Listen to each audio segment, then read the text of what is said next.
Hello everyone, welcome back for more human physiology. So you may or may not be aware of it, but in this set of videos on communication, we've actually learned a lot about homeostasis loops work, right? That thing that we talked about in chapter 1. So let's try to revisit the homeostasis loop and try to frame some of this new information in that context. So let's get after it here. So here is your homeostasis loop that we have talked about several times before.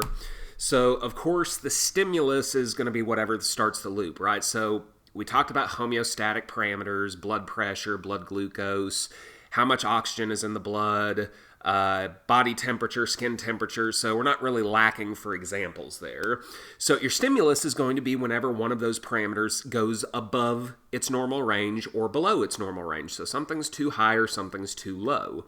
In the first lab that you did, where you were instructed to lightly exercise, whether you jogged in place or did jumping jacks or something, the stimulus that eventually raised your heart rate and forced extra oxygen to the muscles was depleted oxygen in the muscles, or if you want to interpret it as increased demand for oxygen, you could do it that way too. The thing that we have not really been able to talk about a whole lot yet is the sensor. We haven't really had the information or the context needed to really comprehend what's going on there, outside of knowing that the sensor detects the stimulus and sends an input signal to the control center, right? So the sensor is this dedicated portion of the tissue that is nearby the stimulus.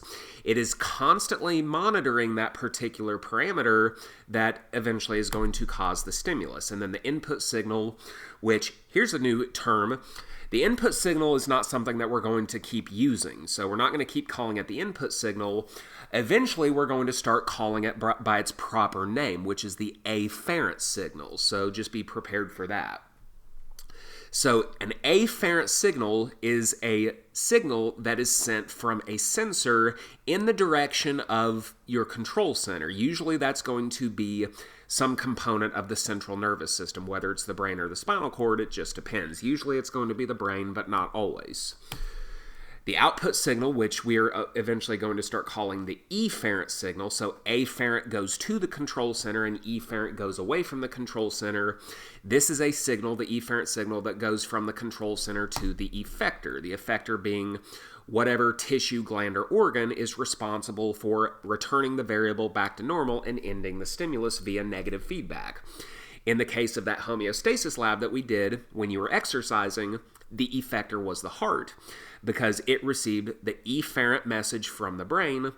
That efferent message said, we need to drive more oxygen to the tissues, you need to beat harder so we can do that.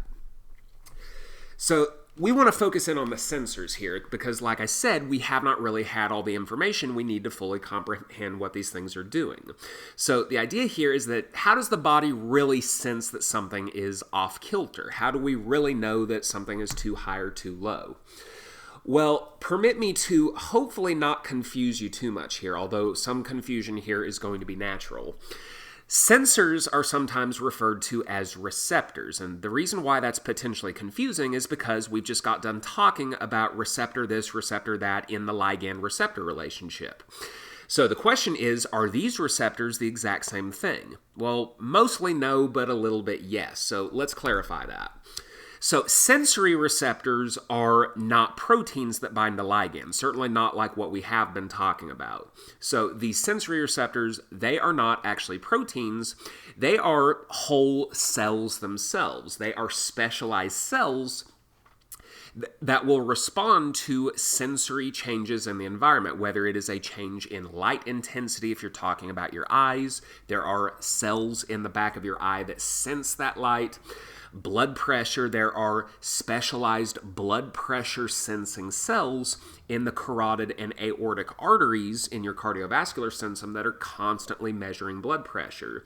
You've got sensory cells in your skin that are measuring touch forces and vibration and temperature and things of that nature. So sensory receptors, sensors are whole cells. They are not just parts of cells, they are whole cells.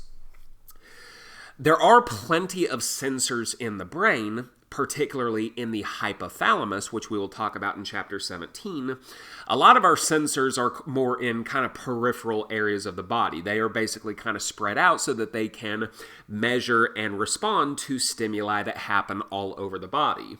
And then when they detect those stimuli, they will report those abnormalities directly to your control center, usually the brain, and they will report those abnormalities by using those afferent signals. So here is a picture that should hopefully kind of give you the idea of the difference between a signaling pathway receptor and a sensory receptor. So the type of receptor that we've been talking about this whole video series has been these protein receptors. These receptors either exist on the cell membrane or inside a particular cell. That allows that cell to respond to a particular signal. Sensory receptors, like we said, are not individual proteins. They are not little parts of cells. They are whole cells themselves. These are specialized cells that will convert, or just like what we talked about, transduce a particular stimulus, whether it's light, sound vibrations, odorant molecules in the air, taste molecules in the food that we eat. We convert those stimuli that come in all different forms into some type of signal that is going to be sent to the brain or whatever your control center is. So, for example, in the eyes, the sensors are going to be a type of cell called a photoreceptor. In the ears, specifically in the cochlea of the inner ear, these sensory cells are called hair cells, and we will talk about those, both of them, in chapter 14, I think it is. Yeah, 14. In the nose, we have sensory receptors. I'm sure are familiar with the taste bud cells in your tongue. And in addition to that, so those are what are called central receptors, which are either in the brain or located very close to the brain. More peripheral receptors, which are kind of spread out all over the place.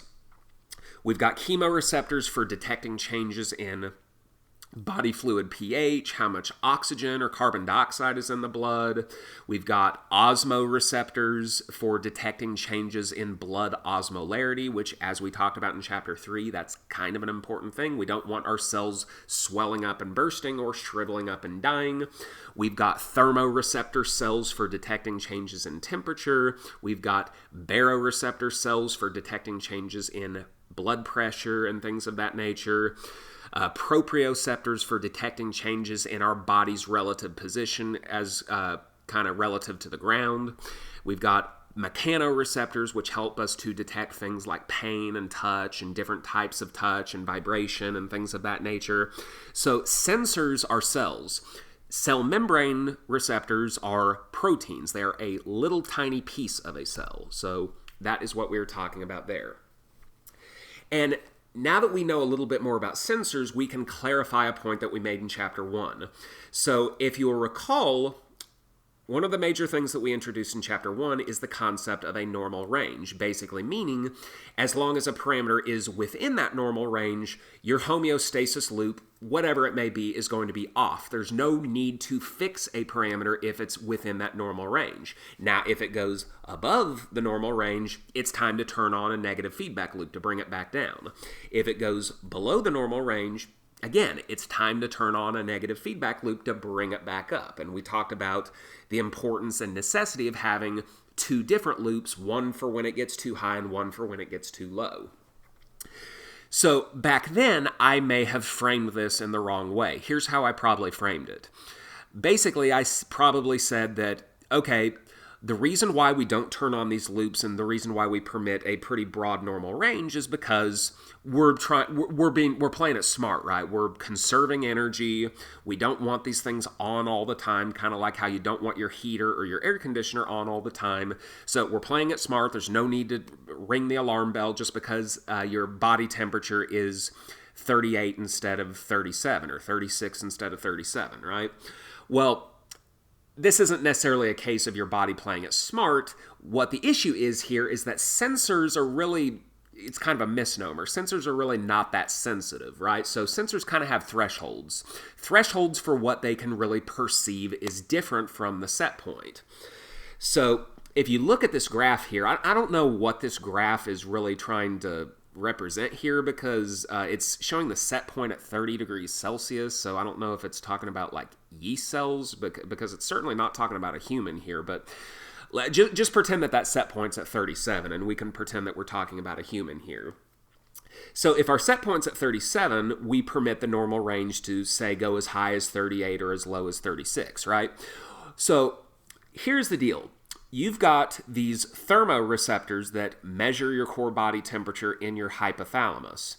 So the reason why we have this normal range, it's not because your hypothalamus is making some sort of grand decision saying, okay, the body temperature's 37.9, that's not that big a deal. Well, your hypothalamus, it's sophisticated, but it's not that sophisticated, right?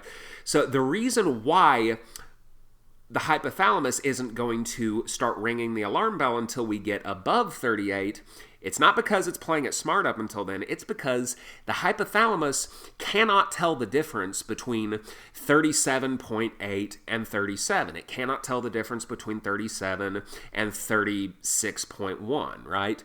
So as long as we're in that normal range, the sensor is going to think the temperature has not changed one little bit. So, like we say, the sensor is not really that sensitive. It's pretty sensitive, but it's not that sensitive. So for any particular sensor in the body, you're dealing with thresholds for what that sensor is capable of perceiving as different than the set point. So this is what dictates what our normal ranges are. So if our body temperature normal range is 36 to 38, it's because your hypothalamus cannot detect a change in temperature until it gets below 36 or above 38.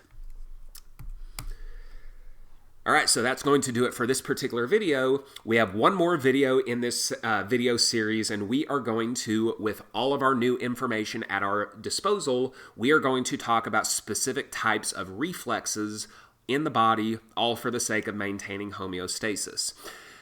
Some of them will look familiar, and some of them are going to look a little bit different than the typical homeostasis loop that we've talked about before. So we will get into all that.